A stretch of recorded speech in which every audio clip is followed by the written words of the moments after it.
Ayan guys, hello sa ating lahat. Mega loud shout out sa inyong lahat, to all my Team Nesnoy and Team Pahid, at sa lahat ng aking mga subscriber. Mega loud shout out sa inyong lahat.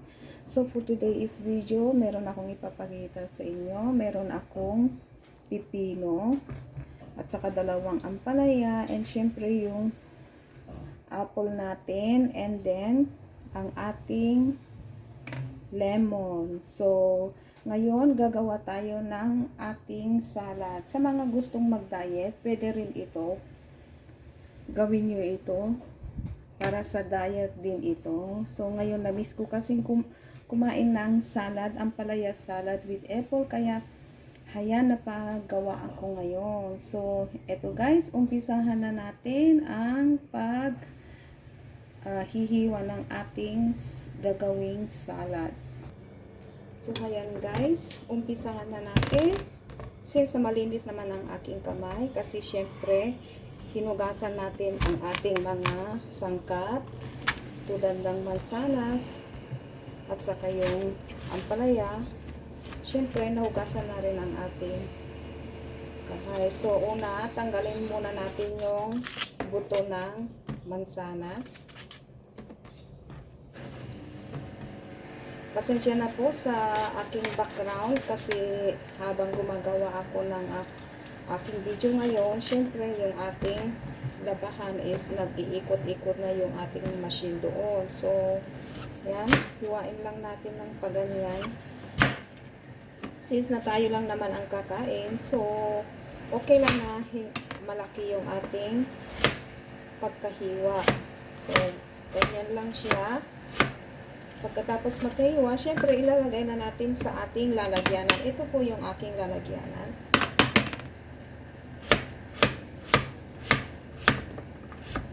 Promise guys, ito is masarap. Ang dami kong nakakain at nabubusog.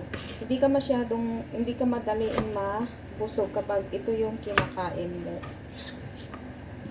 Dietary nga. Yan. So, siya nga pala, sa mga hindi pa nakadikit sa akin at naka-subscribe, pa-subscribe naman dyan. At saka, yung mga hindi pa nakakilala sa akin, patusok na lang po at iwan na lang kayo ng bakas at babalikan ko po kayo. Syempre, huwag kalimutan pindutin ang bell at isama na rin ang all para laging updated sa lahat ng mga simpleng video na ina-upload ko. Thank you guys. So, ganyan lang siya. Paghalo-haloin lang natin yung mga buto. So, ito guys is 2 o 3 beses ko itong kinakain. So, pagkatapos natin ito, syempre, kailangan natin muna ibabad ng within 3 hours. Kasi mayroon siyang ampalaya. Yung ampalaya, hindi naman yan mapait. Kasi dito lang kasi yung mga ampalaya, talagang ginagawa nilang itong salad. Ito mga ganitong ampalaya. Sa totoo lang guys, hindi ito mapait. Lalo kapag nakababad siya sa mga suka, olive oil, ganon. Lagyan natin ng konting asin, paminta. Hindi siya mapait. Dati, ayaw ko, pero since na lagi kong nakikita at saka sa YouTube din, mayroon din, doon ko natutunan. Hindi pala siya mapait guys. Promise. I-try nyo. Sa atin kasi mga Pilipino, ginagawa natin kasi itong ampalaya is gulay. Ginugulay natin, inuulam natin. So, yung mga iba, hindi nila ginugulay, kundi ginagawa nilang juice o kaya salad. Yan guys. Tanggalin muna natin yung buto-buto niya, yung ampalaya. hindi natin yan isasama. Saka kung gaano yung pagkahiwa natin ng ating mansanas, ganun din yung pagkahiwa ng ampalaya.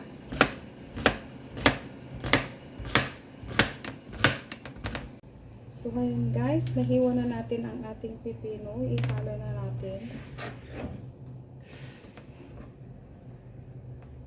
Yan. Then isunod natin na pigain ang ating lemon. Yan, pigain na natin ang ating lemon. Hindi ko mahanap kasi yung ginagamit kong pagpiga. Kaya anyway, okay naman yan. Pwede na rin.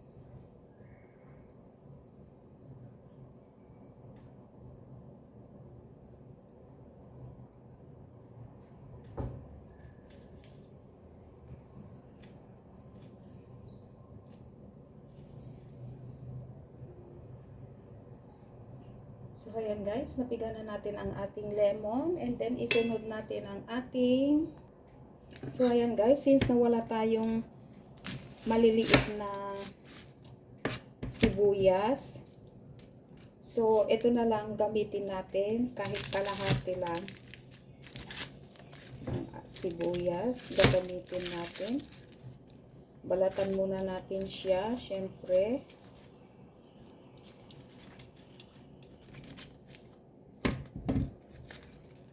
So ayan, so pagkabalat natin, dahil may dumi-dumi siya, may itim-itim, kailangan natin din hugasan. So, ayun na guys, maglagay din tayo ng ating paminta. Tulad ng lagi kong sinasabi, kung gusto niyo marami ilagay ng paminta, pwede rin. Kung gusto niyo kunti lang, so nasa sa inyo na rin yan. Yan.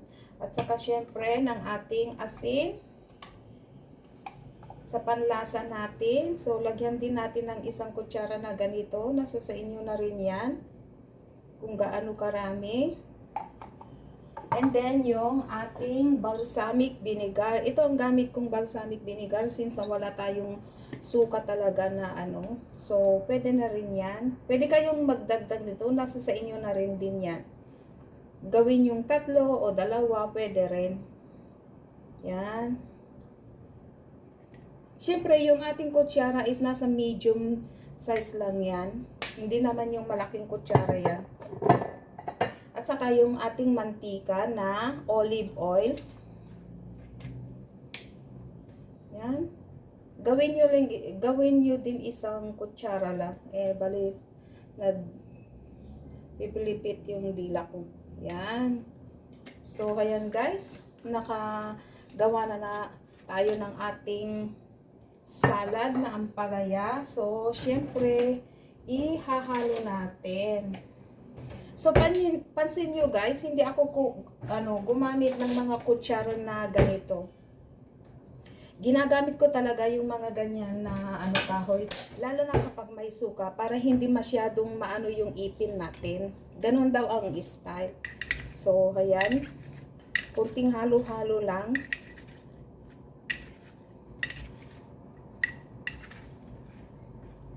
Yan, halo-halo. So, para masarap ito guys at mamuot yung lasa ng ating salad, ibabad nyo ito ng 2 hours o kaya 3 hours bago nyo kainin. Lalo na't may may ampalaya. So, masarap yan guys. Hindi ko na yan piniga. Dito na lang siya nakababad. So, update kayo guys mamaya pagkatapos nating ibabad ang ating salad. So, once again, salamat sa inyong lahat. Salamat sa mga sumusubaybay ang ating simpleng video at sa mga subscriber ko dyan. So, see you guys. So, ayan na guys, ang ating salad after 2 hours na minarinate natin, nababad pala, hindi marinate. So, binalo ko kasi siya ng plastic kanina, nilagay ko sa ref, so, malamig-lamig. Natatakam na ako. I-try natin kung anong lasa at masarap. Yan, laway tuloy ako. Yan. Eto, mayroon tayong ampalaya, mayroon tayong ding pipino at saka yung mansanas natin. I-try natin, kakain. Yan.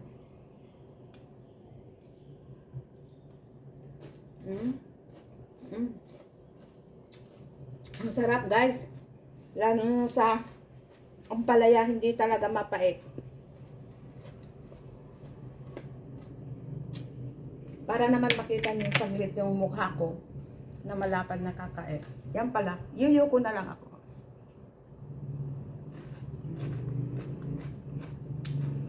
Sarap. Tapos yung mansanas.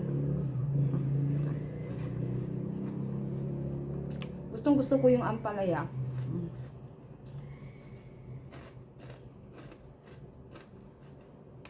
Maubos ko yata to.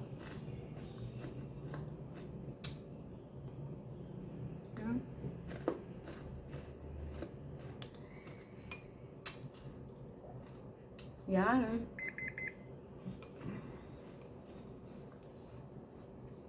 So, ayan guys, itry nyo ito. I'm sure na gustong-gusto nyo din. So, bye-bye guys. Thank you and love you all.